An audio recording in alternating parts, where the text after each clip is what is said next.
When you take your child to get her flu vaccine this year, which you should, provided she's over 6 months old, you will likely not be given the choice between the shot and the spray. The reason why requires us to talk a bit about how flu vaccine efficacy is measured, and it may not be quite what you think.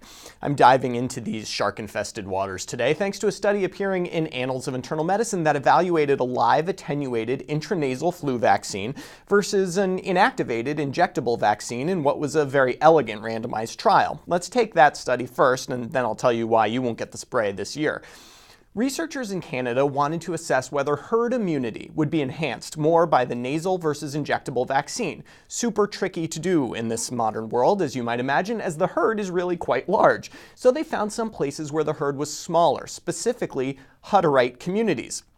Hutterites are an ethno-religious Anabaptist group that lives in small groups of about 100 people. Largely self-sufficient, these colonies have infrequent contact with the outside world and are thus a perfect environment to study herd immunity. 58 communities were enrolled in the study and were randomized at the community level to have their children get the spray or the shot. This is called cluster randomization, and there's really no other way to do a study like this.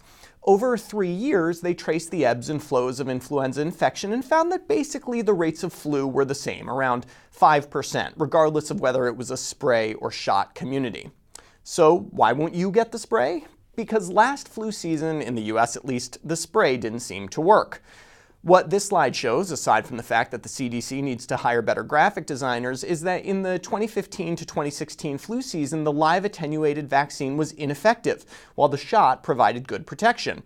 Now, measuring vaccine efficacy is a bit weird because the CDC is not doing randomized trials of vaccines every year. Rather, they do a sort of case control study, looking at the percentage of people with flu who got vaccinated compared to the background vaccination rate. Does this Annals study refute last year's findings? The answer is that it's incomparable. We can't calculate vaccine efficacy in this study because the background vaccination rate is not in any way random. All the kids got some vaccine. I will point out that the influenza infection rate among the vaccinated kids, around 6%, is actually a bit higher than the infection rate among the unvaccinated adults, 5%, but comparing infection rates in kids to adults is a total apples and oranges situation. So no, this study won't change the American Academy of Pediatrics' mind on the issue. Your little one is getting a shot. There may be a few more tears in doctors' offices this flu season, but with luck, fewer cases of flu. For MedPage Today, I'm Perry Wilson.